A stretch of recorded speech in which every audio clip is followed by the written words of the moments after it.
सर्वप्रथम आजको अनलाइन क्लासमा विद्यार्थी वर्गलाई स्वागत जनाउँदछु।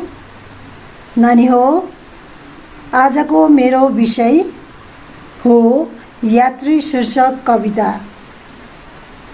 कविता पढाउन भन्दा अघि परिचय पढाउने छु, किनकि परिचयबाट तिमीहरूलाई 40% अङ्कको प्रश्नहरू परीक्षामा आउने गर्छन्।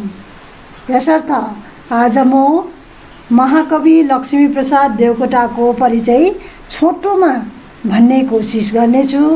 तिमीहरूले पनि राम्ररी सुनेर मनन चिन्तन गर्नेछौ भन्ने पनि ठानेकी छु। त नानी हो, प्रतिभाका धनी महाकवि लक्ष्मीप्रसाद देवकोटा नेपाली साहित्यका अमर विभूति हुन्। विभूति भनेको सम्पत्ति, बुझिहाल्छौ।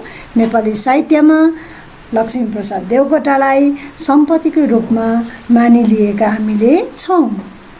विक्रम सम्वत 1966 यो चाहिँ उनको जन्म मिति हो।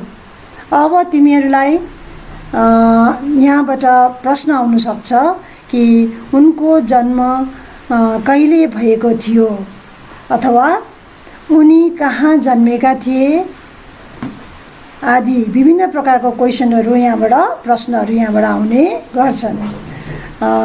त्यसैले गर्दा उनको यो जन्म मिति तिमीहरूले राम्ररी याद गर्नु पर्यो।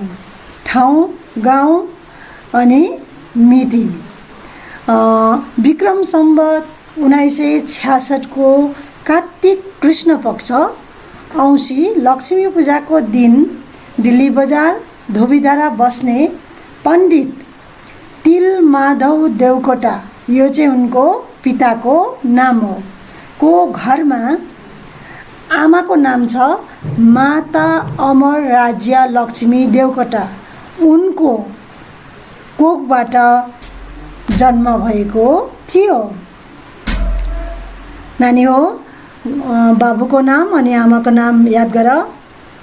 कवित्व प्रतिभा भएका तिलमाधव देवकोटाको पुत्र लक्ष्मी पूजाको दिन जन्मिए तापनि उनी लक्ष्मीको प्रसाद नभएर सरस्वतीको वरद पुत्र बन्न पुगे।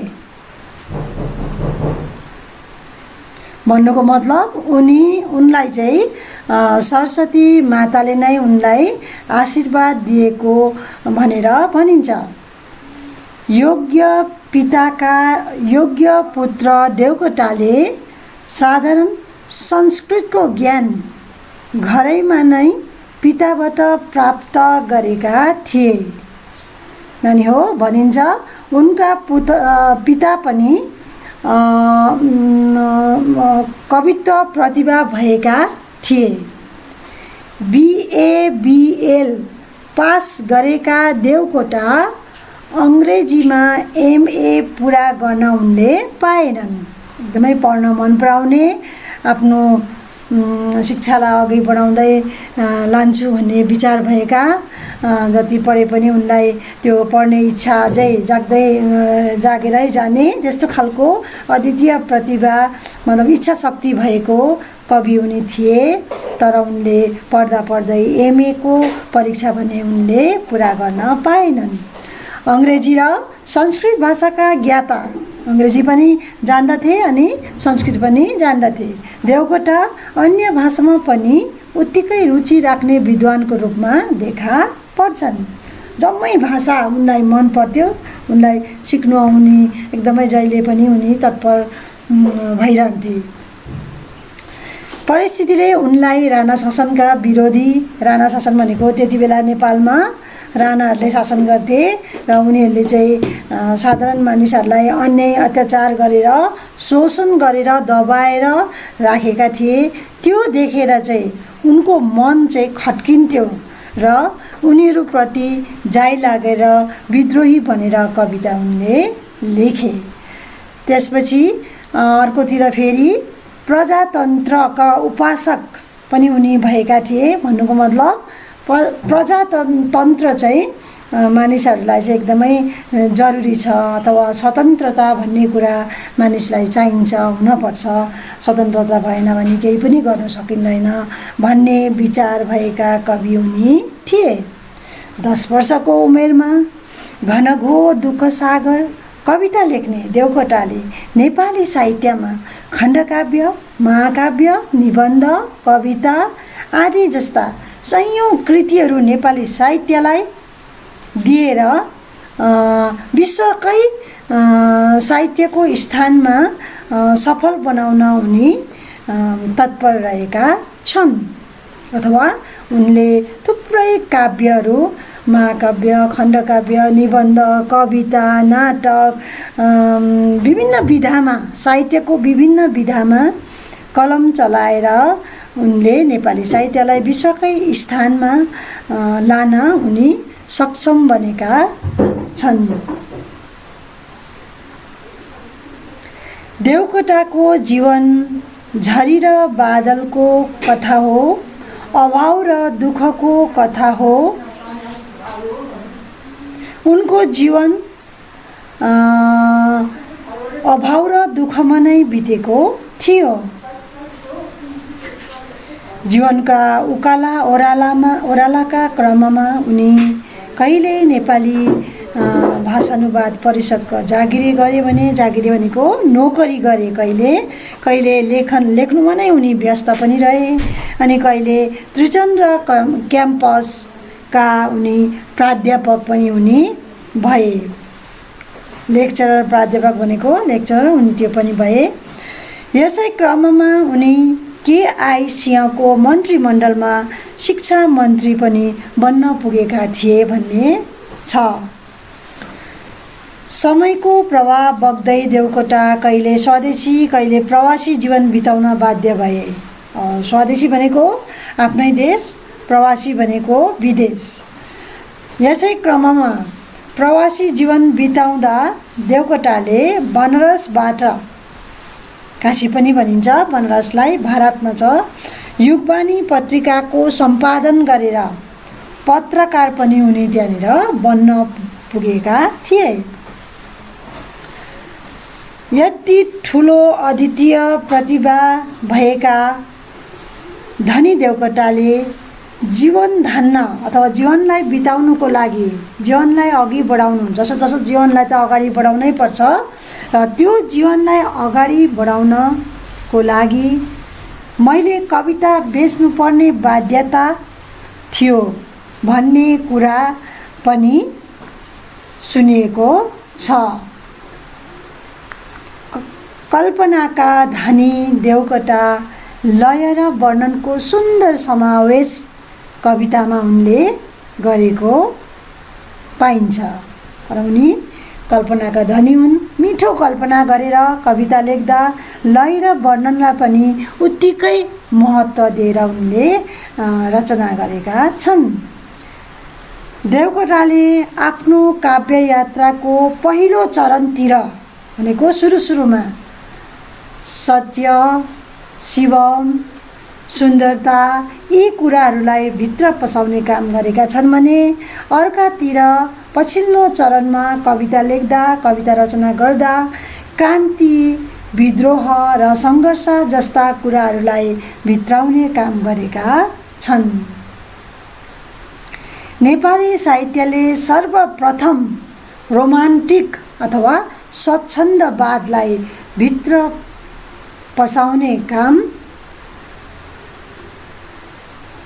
देवकोटाबाट नै भएको थियो। अथवा नेपाली कविता साहित्यको क्षेत्रमा अथवा इतिहासमा देवकोटाले रोमान्टिसिजम अथवा स्वच्छन्दवादलाई भित्र पसाएका थिए।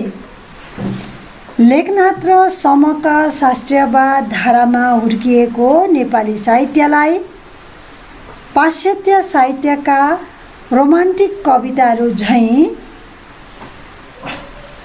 कविता लेखेर अथवा मिठो कल्पना गरेर कविता लेखेर झन् रमाइलो उनले पारिदिएका छन्। लेखनाथ र कवि लेखनाथको नाम तिमीहरूले सुनेको छौ। कवि लेखनाथ अनि सम भनेको बालकृष्ण समले चाहिँ नेपाली कविता साहित्यमा शास्त्रीयवादलाई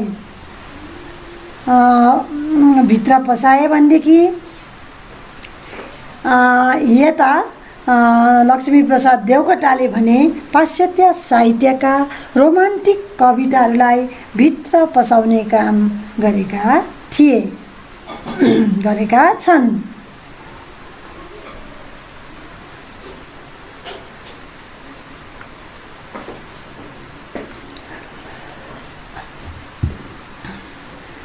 यसरी महाकवि लक्ष्मीप्रसाद देवकोटा कल्पनाका धनी, प्रकृति र मानवताका पुजारी हुन पुगेका छन्। भनिन्छ प्रकृतिमै खेल्ने खाने कवि उनी थिए। जुनै पनि उनको हामीले महाकाव्य होस्, खण्डकाव्य होस्, नाटक, कविता, निबन्ध, जुनै पनि कृतिहरू उनले रचना गरेको कृतिहरूमा हामी देख्छौँ कि उनी प्रकृति प्रेमी, मानवताका पुजारी भएका छन्। त्यसो त देवकोटामा क्रान्तिकारिता नभेटिने होइन, खालि कल्पनाको धनी अनि प्रकृति र मानवताका पुजारी मात्र हुन् भनेर भन्न सकिँदैन। अन्य कतिपय कृतिहरूमा देवकोटामा पनि क्रान्तिकारिता पनि पाइन्छ। जस्तै उदाहरणको लागि तिमीहरूले नाम लिन सक्छौ किताबको, जस्तै साँडे अनि पागल जस्ता कवितामा उनको विद्रोह र सङ्घर्ष अनि सामन्ती प्रवृत्तिप्रति घृणा गरेको हामीले पाउँछौँ। सामन्ती भनेको त्यति बेलाको शासन जसले साधारण जनतालाई अन्याय अत्याचार गर्थे। त्यो देखेर चाहिँ कविले भड्केर विरोध जनाएर क्रान्ति गरेर है सङ्घर्ष गर्नु परेको तल्लो दर्जाले त्यो कुरालाई चाहिँ उनले विरोध जनाएर उनले कविता लेखेका छन्। भावनाको अथवा भावनामा मौलिकता, कल्पनामा सशक्तता, विचारमा आधुनिकता, छन्दमा अनेकता, सृजनामा उन्मुक्तता महाकवि देवकोटाका विशेषताहरू हुन्। नानी हो, कोही बेला तिमीलाई प्रश्न आउन सक्छ कि महाकवि देवकोटाका विशेषताहरू के हुन् भनेर अप्सन दिन सक्छ तिमीहरूलाई। त्यसले गर्दाखेरि यो उनको जुन चाहिँ यहाँनिर दिएको छ, भावनामा मौलिकता भनेको उनी भावनाका धनी थिए। कल्पनामा सशक्तता भनेको उनी कल्पनामा बढी कल्पनाको पनि धनी थिए। विचारमा आधुनिकता है, आधुनिक विचार लिएर हिँड्ने। छन्दमा अनेकता भनेको चाहिँ धेरै छन्दहरू उनले आफ्नो रचनाहरूमा, कविताहरूमा प्रयोग गरेका छन्। भनेको सृजनामा उन्मुक्तता भनेको चाहिँ सृजना गर्दा कुनै पनि सृजना गर्दा चाहिँ बन्धनले चाहिँ उनलाई थुन्दैन थियो, अथवा स्वतन्त्रता भएर उनले सृजना गर्थे। मौलिकता लिएर स्वतन्त्रता भएर उनले कुनै पनि सृजना गर्थे र यो नै महाकवि देवकोटाका विशेषताहरू पनि हुन्। र एउटा कुरा खास के छ भने यहाँनिर तिमीहरूले ध्यान दिन पर्ने कुरा नानी हो, महाकवि लक्ष्मीप्रसाद देवकोटालाई दुईवटा विशेषणले विभूषित गरिएको छ। एउटा चाहिँ भयो महाकविको विशेषण अनि अर्को भयो आँसु कविको विशेषण। उनलाई आँसु कवि पनि भनिन्छ अनि महाकवि पनि भनिन्छ। आँसु कवि भनेको चाहिँ त्यति नै बेला तत्कालै अचम्म प्रकारले चाहिँ कविता रच्ने शक्ति उनमा भएकोले गर्दा अथवा उनमा कविता रच्ने अद्वितीय प्रतिभा क्षमता भएकोले गर्दा उनलाई आँसु कवि भनिएको हो अथवा आँसु कविको विशेषणले विभूषित गरिएको हो। अनि अर्कोतिर महाकवि भनेको महान जोक आत्मा, मतलब उसको कविता रच्ने अथवा लेख्ने उनको प्रतिभा चाहिँ अद्वितीय अद्भुत भएकोले गर्दा यति बेसी महाकाव्य, यति बेसी खण्डकाव्य, निबन्ध, नाटक, कविता, फुटकर कविताहरू यति बेसी कलम चलाएको हुनाले गर्दा उनलाई महाकविको विशेषणले पनि उनलाई विभूषित गरिएको छ। र यसरी उनको नेपाली साहित्यलाई उनले दिएको यति ठुलो योगदानले गर्दा सम्वत 2023 राजकीय प्रज्ञा प्रतिष्ठानले उनलाई त्रिभुवन पुरस्कारद्वारा सम्मानित गरिएको छ। र यो नानी हो, तिमीहरूले याद गर, कोही बेला तिमीहरूलाई सर्ट क्वेसनमा अथवा छोटो प्रश्नमा यो आउन सक्छ। सम्वत 2023 कति सालमा उनलाई त्रिभुवन पुरस्कारले सम्मानित गरिएको थियो भनेर तिमीहरूलाई प्रश्न आउन सक्छ। अनि अर्को चाहिँ सम्वत 2023 कुन पुरस्कार लक्ष्मीप्रसाद देवकोटाले पाएका थिए भनेर यसरी विभिन्न प्रकारको, फेरि कोही बेला यसरी पनि आउन सक्छ, त्रिभुवन पुरस्कार कुन चाहिँ संस्था, कुन चाहिँ प्रतिष्ठानले उनलाई दिएको थियो भनेर घुमाएर तिमीहरूलाई प्रश्न आउन सक्छ। तसर्थ तिमीहरूले यो राम्ररी यो साल सम्वत अनि कुन चाहिँ पुरस्कार कति कसले दिएको यी कुराहरू चाहिँ राम्ररी तिमीहरूले याद गर्नुपर्ने छ।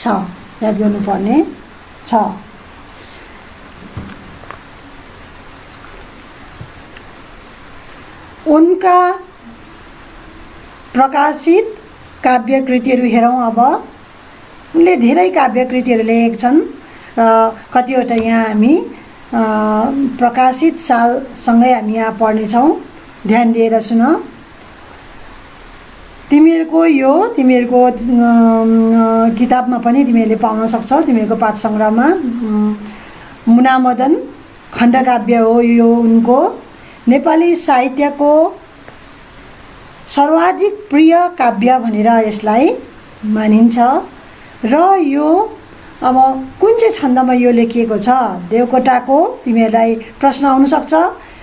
देवकोटाको मुनामदन खण्डकाव्य कुन चाहिँ छन्दमा लेखिएको छ, अथवा देवकोटाको मुनामदन महाकाव्य हो कि खण्डकाव्य हो कि कविता हो कि निबन्ध हो कि भनेर तिमीहरूलाई आउन सक्छ, या यसको साल सम्वत आउन सक्छ। त्यस कारणले गर्दा यो ध्यान दिएर सुन। मुनामदन खण्डकाव्य हो, सन् 1935 प्रकाशित भएको, र यो मुनामदन खण्डकाव्य झ्याउरे छन्दमा रचना गरिएको छ। राजकुमार प्रभाकर खण्डकाव्य सन् 1940 प्रकाशित। कुञ्जिनी खण्डकाव्य भनिन्छ यो चाहिँ एकै रातमा लेखेको। अब योमा आउन सक्छ है तिमीहरूलाई, कति दिनमा यो लेखेको हो भनेर प्रश्न आउन सक्छ तिमीहरूलाई। अथवा एकै रातमा लेखेको खण्डकाव्य कुन चाहिँ हो भनेर तिमीहरूलाई आउन सक्छ। र यो कति सालमा प्रकाशित भएको थियो त्यो पनि आउन सक्छ। र कुञ्जिनी खण्डकाव्य एकै रातमा लेखेको सन् 1945 प्रकाशित। लुनी खण्डकाव्य सन् 1946 प्रकाशित।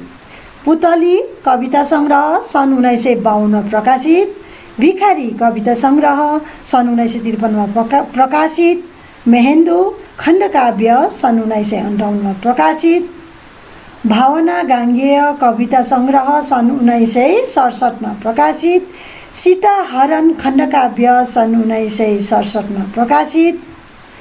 मायाबिनी सर्सी खण्डकाव्य सन् 1967 प्रकाशित। नेपालीमा भन्दैछु है मैले यो साल चाहिँ। आकाश बोल्छ कविता सङ्ग्रह सन् 1968 प्रकाशित। छागासँग कुरा कविता सङ्ग्रह सन् 1969 प्रकाशित, कटक खण्डकाव्य सन् 1969 प्रकाशित, शाकुन्तल महाकाव्य यो चाहिँ नानी हो 3 महिनामा लेखी सिद्ध्याएको अरे यो सन् 1946 प्रकाशित। महाकाव्य भनेको सानो काव्य होइन, यो काव्यलाई पनि 3 महिनामा उनले लेखी सिद्ध्याउने भनेपछि बुझिहाल कस्तो अद्वितीय प्रतिभा भएको कवि चाहिँ उनी थिए। अनुमान गर्न सक्छौ तिमीहरूले। सुलोचना यसै गरी नानी हो सुलोचना महाकाव्य यो चाहिँ कति सालको उसमा के अरे प्रश्न पनि यो आएको छ कुनै कति सालमा, त्यो मैले याद गरिनँ, त्यो मेरो उसमा छैन, तर आउनु चाहिँ आएको छ। र सुलोचना महाकाव्य उनले कति दिनमा लेखी सिद्ध्याएका थिए अथवा 10 दिनमा लेखी सिद्ध्याएको महाकाव्य चाहिँ उनको कुन चाहिँ महाकाव्य हो भनेर चाहिँ प्रश्न आएको छ। यो चाहिँ सन् 1946 प्रकाशित भएको थियो। यो तिमीहरूले राम्रोसँग याद गर। सुलोचना महाकाव्य मात्र 10 दिनमा उनले लेखी सिद्ध्याएका थिए। महाराणा प्रताप महाकाव्य यसै गरी सन् 1967 प्रकाशित। वनकुसुम महाकाव्य सन् 1968 प्रकाशित। प्रमिथस महाकाव्य सन् 1971 प्रकाशित र खण्डकाव्य आँसु पनि उनले लेखेका थिए। र यो खण्डकाव्य आँसु चाहिँ नि नानीहरू 1 घण्टा 20 मिनटमा उनले लेखेका थिए भन्ने छ। र यो याद गर। आँसु तिमीहरूलाई प्रश्न आउन सक्छ परीक्षामा। खण्डकाव्य आँसु कति दिनमा अथवा कति घण्टामा चाहिँ उनले लेखेका थिए भनेर प्रश्न पनि आउन सक्छ। र खण्डकाव्य आँसु 1 घण्टा 20 मिनटमा 1 घण्टा 20 मिनटमा चाहिँ उनले यो लेखी सिद्ध्याएका थिए। यो याद गर है तिमीहरूले। र यसरी योदेखि बाहेक पनि कतिवटा कृतिहरू उनले लेखेका छन् र त्यो चाहिँ अब यहाँ कतिवटा मैले भन्दिनँ अथवा समय छैन, त्यसले गर्दा अब तिमीहरूलाई इच्छा लाग्यो भने उनका किताबहरू खोजेर तिमीहरूले पढ्न सक्छौ। र यसरी 15 सेप्टेम्बर सन् 1959 को दिन क्यान्सर रोगले पीडित लक्ष्मीप्रसाद देवकोटाको निधन हुन गयो। यो मृत्यु चाहिँ मैले तिमीहरूलाई नेपालीमा भनेको छु है। नेपाली सालमा 15 सेप्टेम्बर सन् 1959 यो चाहिँ नेपाली साल हो। नेपालीमा मैले भनेको छु 1959 नेपाली होइन है, यो विक्रम सम्वत होइन, नेपाली होइन, सरी। यो चाहिँ 15 सेप्टेम्बर सन् 1959 चाहिँ यो चाहिँ उयो के अरे अङ्ग्रेजी साल हो है। सन् 1959 भनेको छु, यो चाहिँ अङ्ग्रेजी साल हो। र तिमीहरूलाई अब नेपालीमा विक्रम सम्वतको कुरा गर्नु पर्यो भनेदेखि चाहिँ 2000 विक्रम सम्वत 2016 हुन्छ। यो चाहिँ नेपाली हो, विक्रम सम्वत 2016 चाहिँ। त्यसपछि यता 15 सेप्टेम्बर सन् 1959 को दिन क्यान्सर रोगले पीडित लक्ष्मीप्रसाद देवकोटाको निधन भयो। यो चाहिँ हो तिमीहरूको यता अङ्ग्रेजी साल सनमा चाहिँ यो भनिएको छ। र यो राम्रो याद गर। कोही बेला तिमीहरूले विक्रम सम्वत लेख्दा पनि भुल नहोस् र यता तिमीहरूलाई सन लेख्दा पनि तिमीहरूको भुल नहोस्, गल्ती नहोस् भनेर चाहिँ मैले दुईटै साल तिमीहरूलाई यहाँनिर भनेको छु। र यसरी देवकोटाको निधन चाहिँ नेपाली कविता साहित्यको क्षेत्रमा, नेपाली साहित्यकै क्षेत्रमा देवकोटाको निधन चाहिँ अपूरणीय क्षति भनेर हामीले मानिलिएका छौँ।